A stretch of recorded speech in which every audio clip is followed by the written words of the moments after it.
አብርሃምና ዳኒ ትልቅ ችግር ውስጥ ገብተዋል። ይህም ነገር እንግዲህ አብርሃም ለምን ከኔና ከሩታ መሀል አትወጣም? ከሩታና ከኔ መሀል ውጣ፣ የምታደርገው ነገር ትክክል አይደለም በማለት እንግዲህ አብርሃም ዳኒን ወደ መደብደብ ደርሷል። እንግዲህ ማለት ነው እንደወጣው መረጃ ከሆነ። አሰላሙ አለይኩም ወራህመቱላሂ ወበረካቱ። ሰላም ሰላም፣ ውድ የተከበራችሁ የቻናሌ ተከታታዮች የኔ ውዶች የኔ ወርቆች እንዴት ናችሁልኝ? ከኔ ጋር ሁሉ ሰላም ነው። ሰላማችሁ ብዝት ተትረፍ ይበልልኝ የኔ ውዶች ማለት ነው። እንግዲህ ዛሬም በድጋሚ በሌላ ቪዲዮ መጥቻለሁ። እንግዲህ የተሰማው ነገር ትንሽ ይደብራል። ወይንም እንግዲህ በሌላ ቻናል የተለቀቀ ቪዲዮ አለ። በእርግጥ የአብርሃምና የዳኒን የተለያዩ የሩታን ቪዲዮ የሚሰሩ ልጆች በጣም ብዙ ናቸው ማለት ነው። እና እንግዲህ የሆነ እንትን ላይ ተለቋል። ይሄም ነገር ምንድን ነው? አብርሃም ዳኒን በቃ ከህይወቴ ውጣ፣ በተለይ ደግሞ ከሩታ እራቅ የሚል ማስጠንቀቂያ ነው ያስተላለፈው ማለት ነው። ዋት አብርሃም ዋት ፕሮብሌም? አብርሃም ምንድን ነው ችግሩ እንዴ? እኔ እንግሊዘኛ ሳወራ ይነስረኛል፣ ያመኛል ማለት ነው። እንግሊዘኛ ምናምን እኔ ብዙ መስማት እንጂ ማውራት አይመቸኝም እንግሊዘኛ ማለት ነው። እና ጋይሶችዬ ለምንድን ነው እንግሊዘኛ እንዳወራ የሚያስገድደኝ አብርሃም ማለት ነው? እኔ በአማርኛ ነግሬው እምቢ ብሎኛል። ይሄ ልጅ በእንግሊዘኛ ነው፣ በትግረኛ ነው፣ በኦሮምኛ ነው፣ በምንድን ነው የሚሰማው ጋይሶችዬ ማለት ነው? በቃ ግራ አጋባኝ። ገባችሁ አይደለ?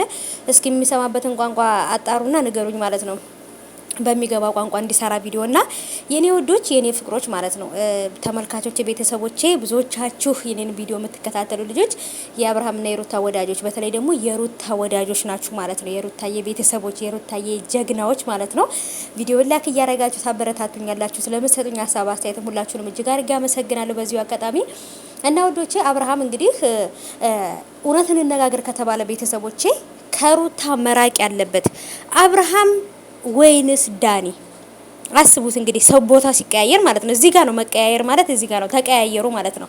አብርሃም ለሩታ ጠቃሚ ሆኖ ዳኒ ደግሞ ለሩታና ለአብርሽ ጎጂ ሆኖ ምናምን ነው እንግዲህ አብርሃም ያየው። ይሄን ነገር የሚያንተን ማለት የፈለገው ዳኒ በመሃል ሆኖ ሁለቱ ግንኙነት እንዲያኖራቸው አድርጓቸዋል። ማንና ማን?